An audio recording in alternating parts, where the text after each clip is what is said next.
ഇത് നമ്മൾ ചപ്പാത്തി സാധാ ചൂടണത് തന്നെ, പക്ഷേ ഇത് നല്ല പോലെ ഉള്ളു വെന്തിട്ട് പൊള്ളച്ച് ഇങ്ങനെ പോള പോലെ വരാനായിട്ടുള്ള ഒരു ട്രിക്കാണ് കേട്ടോ.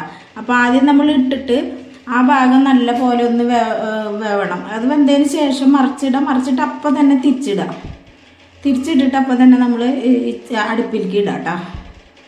അപ്പോൾ ഇങ്ങനെ നല്ല പോലെ വെന്ത് പൊള്ളച്ച് വരും.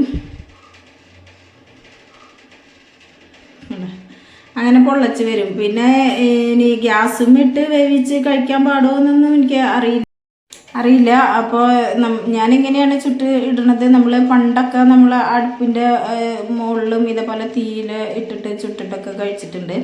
അപ്പോൾ ഇപ്പോൾ ഇങ്ങനെയാണ് ഗ്യാസും ഇട്ടിട്ടാണ് കഴിക്കുക. അപ്പോൾ ഇതിൻ്റെ നമ്മൾ ചപ്പാത്തി എങ്ങനെ ചുട്ടാലും ഉള്ളിൽ വേവില്ല, നല്ല കനായിട്ടിരിക്കും. അപ്പോൾ ഇങ്ങനെ ആകുമ്പോൾ പെട്ടെന്ന് വേഗം ഉള്ളു ഭാഗമൊക്കെ നല്ല പോലെ വെന്ത് കിട്ടും. നല്ല ടേസ്റ്റുമാണ് കേട്ടോ. ഇതിങ്ങനെ കഴിക്കുമ്പോൾ ഒന്ന് ചെറുതായിട്ട് മുരിഞ്ഞ് ഒരു ടൈപ്പിൽ കിട്ടും ചെയ്യും. അപ്പോൾ നമ്മൾ ആദ്യം ഇട്ടിട്ട് ഫ്രൈ പാനിൽ ആദ്യം ഇടുന്ന സമയത്ത് നല്ലപോലെ ഒന്ന് ചൂടാക്കുക. നല്ലോണം ഒന്ന് ചൂടായതിന് ശേഷം ജസ്റ്റ് മറിച്ചിട്ട് അപ്പം തന്നെ തിരിച്ചിട്ടിട്ട് പിന്നെ നമുക്ക് അപ്പം തന്നെ അടുപ്പിലേക്ക് ഇടുകയാണ് ചെയ്യുന്നത് കേട്ടോ.